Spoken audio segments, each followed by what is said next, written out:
दर्शकवृन्द नमस्कार। चर्चित नायिका प्रियंका कार्कीकी सासू रबिनाले गरिन् इन्गेजमेन्ट पछि रबिनालाई बधाईको ओइरो स्टुअर्टकी छोरीले भनिन्, तपाईहरूलाई विवाहमा भेट्न आतुर छु।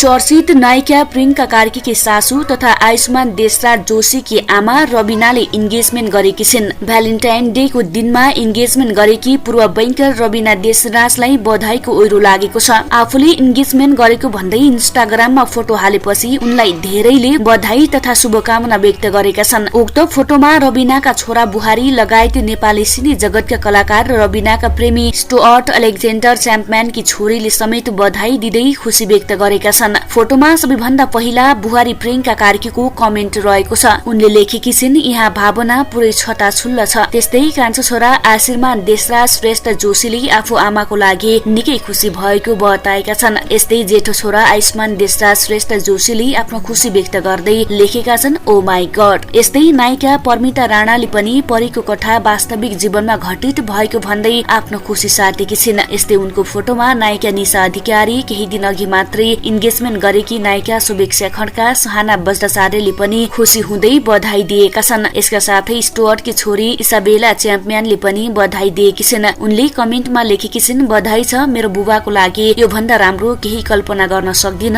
तपाईहरूलाई विवाहमा भेट्न आतुर छु। यस्तै स्टुअर्टले पनि आफ्नो इन्स्टाग्राममा रबिनाले औँठो लगाएको फोटो शेयर गर्दै उनले हुन्छ भनिन् भन्ने क्याप्सन राखेका छन्। यसमा पनि स्टुअर्टकी छोरीले बधाई दिएकी छिन्। यसमा स्टुअर्टले जवाब फर्काउँदै लेखेका छन्, यो विशेष अवसर तिमीसँग साझा गर्न म निकै आतुर छु। यस्तै स्टुअर्टका छोरा अलेक्जेन्डर च्याम्पम्यानले पनि कमेन्ट गर्दै लेखेका छन्, यो उमेरमा पनि यस्तो विशेष पल महसुस गर्न पाउनु भनेको अपत्यारिलो हो। तपाईहरू दुवैले धेरै राम्रो गर्नु भएको छ र एकअर्कालाई यतिको खुसी बनाउन सक्नु भनेको गर्वको विषय हो। छोराको कमेन्टमा पनि स्टुअर्टले जवाफ दिएका छन्। उनले लेखेका छन्, तिमीले क्रिसमसमा रबिनालाई भेट्न पायौ, त्यसमा म धेरै खुसी छु। तिम्रो माया र समर्थन मेरो लागि धेरै महत्त्वपूर्ण छ।